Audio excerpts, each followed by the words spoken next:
आजच सबस्क्राईब करा आणि आपल्या आवडत्या मालिकांचा आनंद लुटा।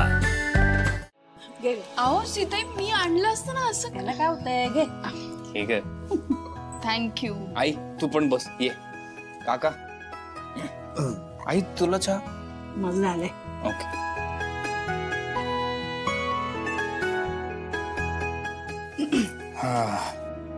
अरे अशू हे असं काय झालं की तुला डील थांबवावं लागलं?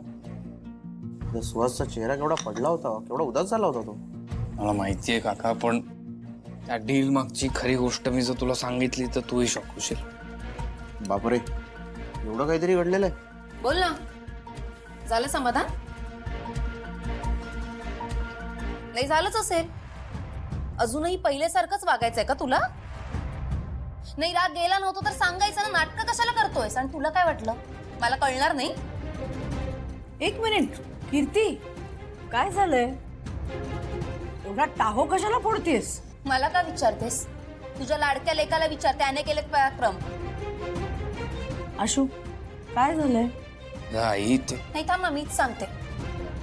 आई, सुहास एक चांगली डील घेऊन गेला होता आशूकडे।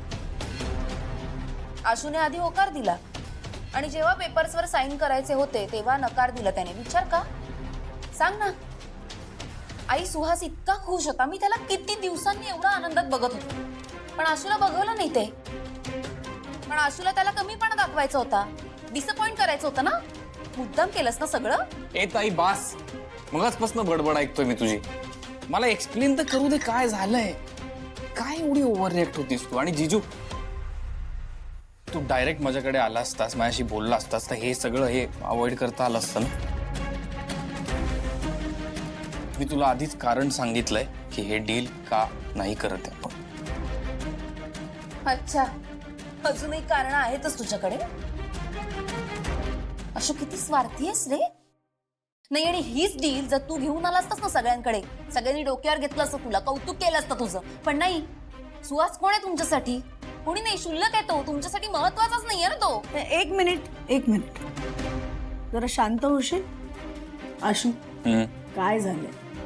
नीट सांग बरं, काय झालं? आई अगं, हे डील आपल्यासाठी फायद्याचं होतं, ऐक। हा, पण काय आहे, या डीलमुळे दुसऱ्या कोणाचं तरी नुकसान होत होतं, म्हणून मी हे डील कॅन्सल केलं।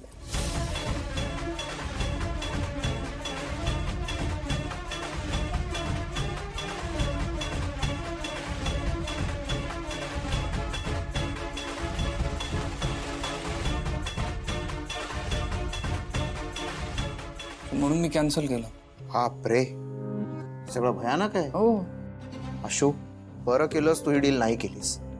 अरे आपल्यामुळे उगाच त्यांचं नुकसान झालं असतं रे। एक्झॅक्टली। आणि भाऊंना सुद्धा हे आवडलं नसतं।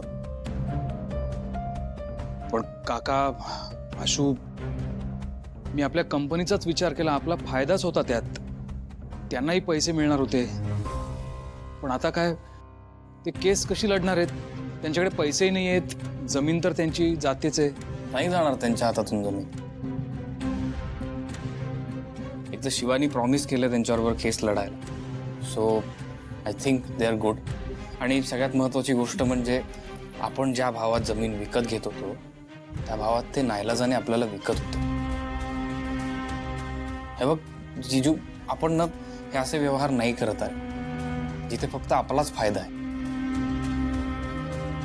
समोरचा जो आहे त्याचाही फायदा आपण बघितला पाहिजे। एखाद्याच्या पोटावर पाय देऊन आपण पैसे कमवणं खूप चुकीचं आहे, आणि 100% भाऊंना कधीच आवडलं नसतं। आणि जीजू काय आहे, या अशा डील्समुळे ना आपला आणि आपल्या कंपनीचा कधीच फायदा होऊ शकत नाही। त्यामुळे तू प्लीज प्लीज इथून पुढे ही गोष्ट लक्षात ठेव। आशू, तू अगदी योग्य निर्णय घेतलास। शिवा, तुझंही अगदी बरोबर। आशूचं म्हणणं योग्य आहे।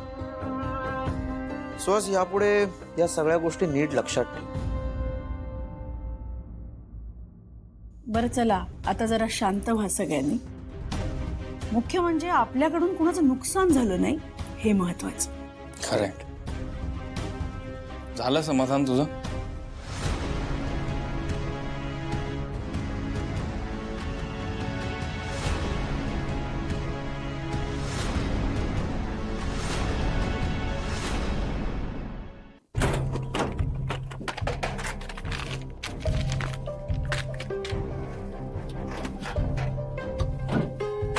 चंदन अरे चंदन काय करतोयस, काय शोधतोयस तू हे? दिव्या, ते कपाटात मी काही पैसे ठेवले होते, ते कुठे आहेत? का हवेत तुला पैसे आता? ते जरा एक अर्जंट काम आहे मला, त्यासाठी पाहिजे. आता कसलं काम आहे तुझं? दारू प्यायची आहे तुला? नाही, दारूसाठी नाही, माझं वेगळं गॅरेजचं काम आहे, त्यासाठी मी ते ठेवले होते. ते पैसे मला हवेत आत्ताच्या आत्ता. आता या वेळेला कसलं अर्जंट काम आहे चंदन? दिव्या, वाद नको घालूस, ते पैसे मला दे आत्ताच्या आत्ता, प्लीज पटकन दे. नाही देणार. आधी सांग काय काम आहे, मग बघ. हो, मला दारूसाठी पैसे पाहिजे, सांगितलं आता, बस. दे ते पैसे, दे मला पटकन. चंदन शांत हो, ओरडू नकोस. काय झालं, बरं वाटत नाहीये का तुला? सॉरी दिव्या, मला नाही समजत आहे का मला काय होत आहे ते. घुसमट होतीये का माझी, आतून काहीतरी ओढल्यासारखं वाटतंय मला. सारखं तेच सारखं माझ्या डोळ्यासमोर येत आहे. तू पडली, आपलं पाय. मला नाही सहन होत ते सगळं. दारू प्यालो ना की या सगळ्या गोष्टींचा विसर पडतो ग. मला सगळं नॉर्मल वाटतं आणि मग त्याच गोष्टी मला परत आठवत नाहीत. म्हणून मला ते पैसे दे ना प्लीज. दिव्या, दे ना यार, प्लीज ऐक ना दिव्या, असं नको करू. ते पैसे दे. चंदन अरे शांत हो चंदन. मला सांग, दारू प्यायल्याने काय होणार आहे? दारू प्यायल्याने आपलं बाळ परत येणार आहे का? नाही ना. दारू फक्त माणसाला बर्बाद करते चंदन, ऐक माझं. दिव्या, तुला काहीच दुःख नाही होत? नाही, तुझ्या डोळ्यात एक अश्रू पण नाही?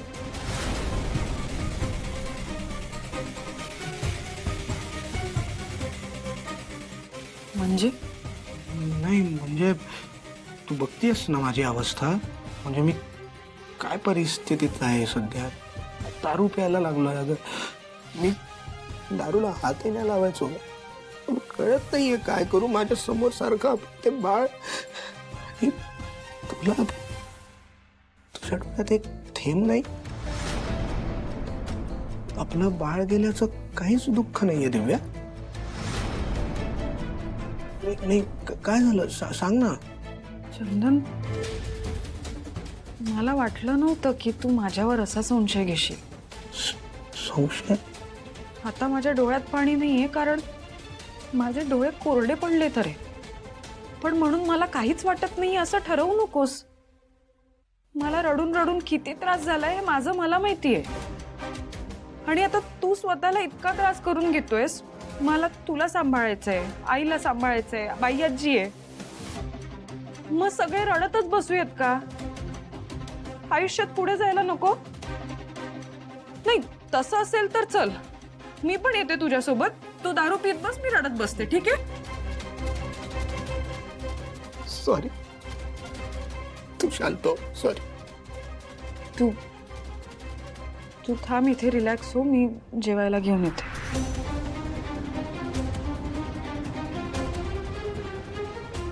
बापरे, वाचले बाबा. मला माझं नाटक करत राहायला लागेल. याला कुठलाच संशय यायला नको.